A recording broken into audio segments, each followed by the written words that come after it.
L'accord de Doha est un processus. La situation tragique qu'a connu le pays avec la disparition du maréchal Idriss Déby. La question de la paix au Tchad est devenue la préoccupation majeure du président de la transition et de son gouvernement. C'est pourquoi en son temps a été mis en place le comité d'organisation du dialogue national inclusif, le CODNI, et tout à côté le comité technique et spécial relatif à la préparation pour la participation des politico-militaires au dialogue national inclusif. On est arrivé à la signature de cet accord de Doha, signé le 8/8/2022, auquel le président de la République a assisté. La plupart des mouvements politico-militaires, au total, je crois 46, avec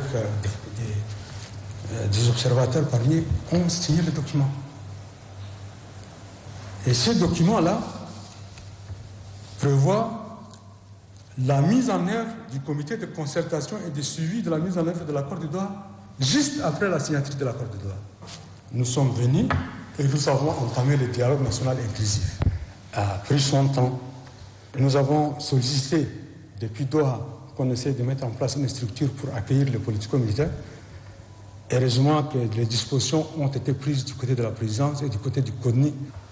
Le comité de concertation et de suivi de la mise en œuvre de l'accord de Doha doit comprendre 9 membres.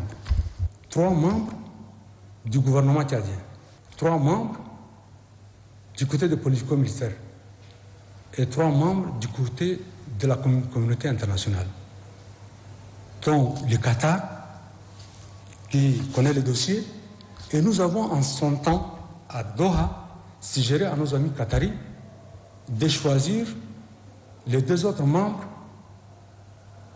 parmi les pays qui ont le plus d'influence dans ces problèmes politico-militaires. Nous avons suggéré de saisir le Soudan et de saisir la Libye compte tenu de leur proximité avec le Tchad et qu'ils nous aident plus tard au regroupement des éléments de politico-militaires qui se trouvent dans leur territoire.